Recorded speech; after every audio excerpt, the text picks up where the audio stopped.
The sweeps were made in the late 60s. The way these were made was by passing a blade in a large container which was partly filled with plaster.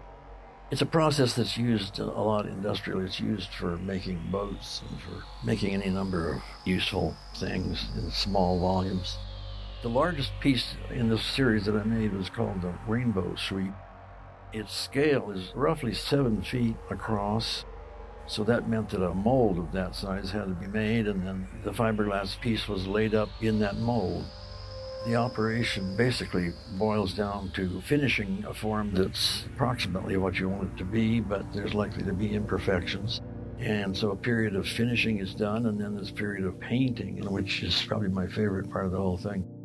It's really when you paint it that it starts to reveal itself. I mean, it's a flat, slightly rough form before that, and then you finish it, and it could be anything, basically. Here's a piece that was made in approximately the same time. I called it British Columbia Sweep because I was in British Columbia for a time and I was working on it. It's made of 3 parts, essentially. One that's an arch, and it's penetrated by a straight piece, and the remaining piece is a group of 9 short verticals. I made the arch piece first with a different idea of where it would go, and finally departed from that and decided to make it a group of things. The whole thing is quite variable in installation. Basically, by moving that row of short pieces around, it can take any number of forms. So it has one adjustable part, and the others are pretty much stationary. This is a piece called Safer Than Springtime. It's made of 3 objects. One of them is a flat piece of steel that's been cut out with a torch and finished. The piece in the middle is from a photo processing machine, which I found in New Mexico in a dump. And the third piece is fiberglass, and it's actually made in 2 pieces, each of which has dozens of small fiberglass pieces that had to be joined by hand.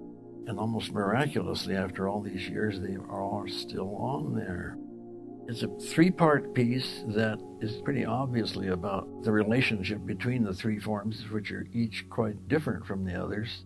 It evolved, like all of these things do, with just a lot of trial and error and moving the pieces around and making something that had no plan at all, but I knew what the pieces were. To me, it looks like surprise because the green part springs up there and looks like something's happening. And it's been shown quite a lot, probably more than any of the others. Been around the world a couple of times. This is a piece from the late 60s. It's basically 3 parts. The yellow part with the red objects attached is a shape that was taken off of a commercial product of some sort. I'm not sure exactly what it was. The white parts are carved out of foam, and then there's a base that it sits on. The white pieces are sort of like arms that have been transplanted from a human to an object.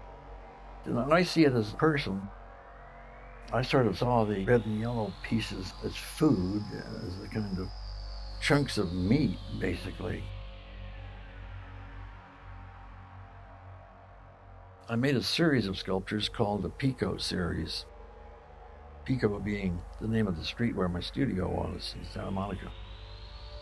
This piece has a clear base made of acrylic that was blow molded using compressed air.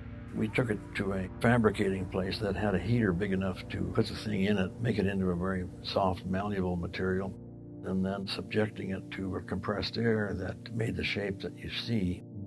The top 3 pieces were carved out of foam and then finished in resin and then painted. I think this one is one of the most sort of organic forms that almost imitates some sort of a sea creature.